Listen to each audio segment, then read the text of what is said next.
قبرستان میں کبھی کبھی جانا چاہیے، اس سے عبرت بھی حاصل ہوتی ہے، موت بھی یاد آتی ہے اور قبر والوں کے لیے دعا بھی ہو جاتی ہے۔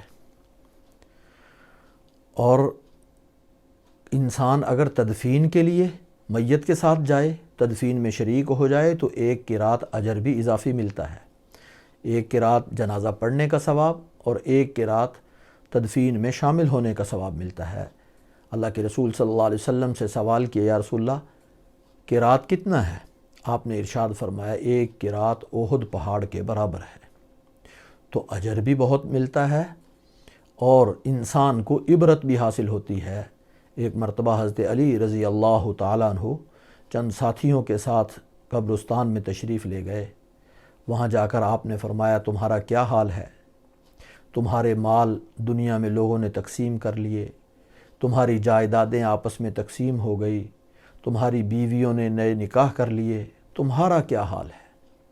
تو گویا دنیا کا مال، اسباب، جتنی چیزیں ہیں وہ انسان یہیں چھوڑ کے چلا جاتا ہے۔ قبر میں جو چیز ساتھ جائے گی وہ اعمال جائیں گے۔ اس لیے جب انسان قبرستان میں جاتا ہے تو اس سے اپنی موت یاد آتی ہے اور اپنے عزیز و اقارب کے لیے دعا کرنے کی بھی توفیق ہو جاتی ہے، مغفرت کی بھی توفیق ہو جاتی ہے، اللہ سے استغفار کی بھی توفیق ہو جاتی ہے۔ جب انسان قبرستان میں جائے تو یہ دعا پڑھے، السلام علیکم یا اہل القبور یغفر اللہ لنا ولکم انتم سلفنا ونحن بالاثر۔ حدیث کے اندر اور بھی الفاظ ہیں اس قسم کے، اس معنی کے ملتے جلتے دوسرے الفاظ بھی اور بھی آتے ہیں۔ کسی بھی اور الفاظ کے ساتھ بھی اگر پڑھ لی جائے تو انشاءاللہ اس کا اجر ملے گا۔ اس کے اندر بھی انسان اپنی موت کو یاد کر رہا ہے کہ تمہیں سلامتی ہو، اللہ تعالیٰ تمہیں بھی بخشیں، ہمیں بھی بخش دیں، تم یہاں آ گئے ہو، ہم کچھ عرصے کے بعد ہم بھی یہیں آئیں گے۔ تو انسان کو اصل اپنی موت کی فکر پیدا ہوتی ہے۔ اس لیے قبرستان میں جانے سے انسان کے دل میں یہ احساس پیدا ہوتا ہے کہ میں نے جس جہان میں جانا ہے اس کی تیاری کرنی چاہیے۔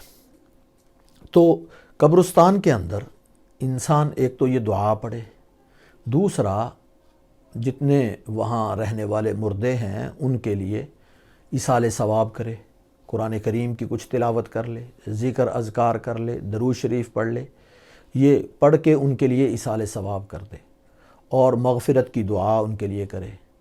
دعا میں ہاتھ اٹھا کر دعا بھی کی جا سکتی ہے، لیکن بغیر ہاتھ اٹھانے کے بھی دعا کی جا سکتی ہے۔ اگر ہاتھ اٹھائے تو بہتر یہ ہے کہ قبلہ کی طرف منہ کر کے اس انداز سے دعا کرے کہ دیکھنے والوں کو یہ شبہ نہ ہو کہ شاید یہ میت سے کچھ مانگ رہا ہے یا قبر سے کچھ مانگ رہا ہے۔ جب قبلہ کی طرف منہ کر کے یہ دعا کرے گا ہاتھ اٹھا کے، پھر یہ شبہ ختم ہو جائے گا۔ اس لیے اس انداز سے اگر کرے تو یہ زیادہ بہتر ہے۔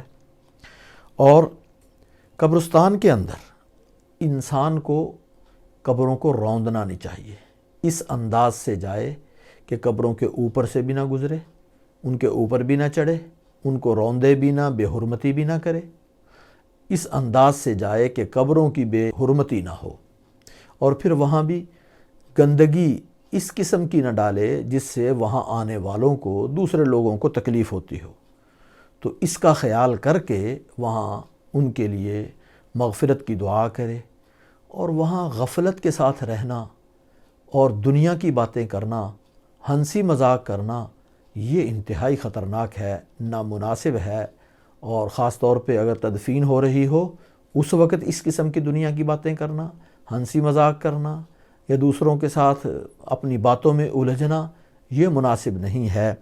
بلکہ اللہ تبارک و تعالیٰ سے استغفار اور دعا اور مغفرت اور اپنی موت کو یاد اور اپنی قبر کو یاد، اپنی آخرت کو یاد کر کے وہ وقت قبرستان کے اندر انسان گزارے تو انشاءاللہ یہ بہت مفید ہوگا۔